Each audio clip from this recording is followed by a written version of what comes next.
हरे कृष्णा। तो जगन्नाथपुरी के समुद्र में दारू ब्रह्म के रूप में भगवान आ रहे हैं, लकड़ी के रूप में आ रहे हैं और राजा वहाँ पहुँचते हैं।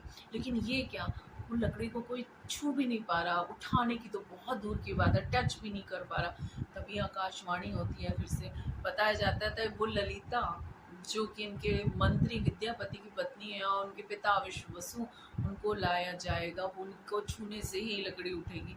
वहाँ जाते हैं तो वो बिल्कुल कंकाल बन चुके होते हैं भगवान के विरह में। तो उनको बुलाया जाता है, उनको लाया जाता है, उठा के लाया जाता है। सब सोचते हैं ये तो क्या ही कर सकते हैं, लेकिन बड़ा चमत्कार, भगवान का चमत्कार, तो जैसे ही वो छूते हैं वो लकड़ी उठ जाती है।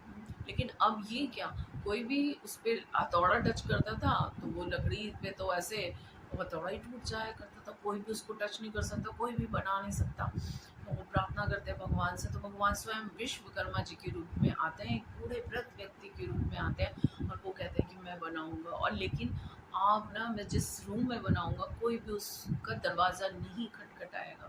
और कुछ दिन बताते हैं, शायद 15 दिन या 14 दिन, अगर आपने नॉक न किया तो फिर भगवान को मैं छोड़ के मैं चला जाऊंगा। तो इस तरह से विग्रह बनने लगते हैं, आवाज़ें आती रहती है, राजा की रानी गुंडीचा सुनती रहती हैं, दिखती हैं, है ना, कि भगवान के विग्रह बन रहे, बड़ा प्रसन्न है राजा और रानी दोनों।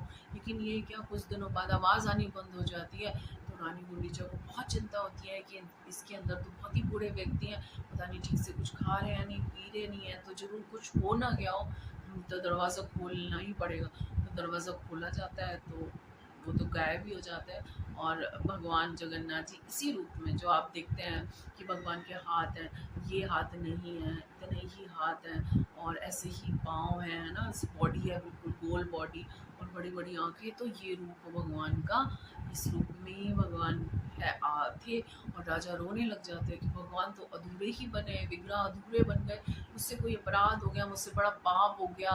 भगवान से क्षमा मांगने लग जाते हैं, भगवान अब आपके विग्रह कैसे पूरे होंगे। तभी भगवान उनको बताते हैं कि मैं इसी रूप में आना चाहता था और इसी रूप में मैं सबको कृपा देने के लिए और मंदिर बनवाऊँ। तो राजा एकदम मंदिर बनवाने लग जाते हैं। तो इस रूप में भगवान क्यों आए, जगन्नाथ जी का ऐसा स्पेशल रूप जिसमें बड़ी बड़ी आँखें, गोल भगवान का चेहरा है, आधे आधे हाथ हैं, छोटी सी ऐसे बॉडी है, पूरी बॉडी भी नहीं है। तो ऐसे इस रूप में भगवान क्यों आते हैं, इसके लिए भी एक बहुत ही स्पेशल कथा है जो हम आपको अगले एपिसोड में बताने वाले हैं। हरे कृष्णा।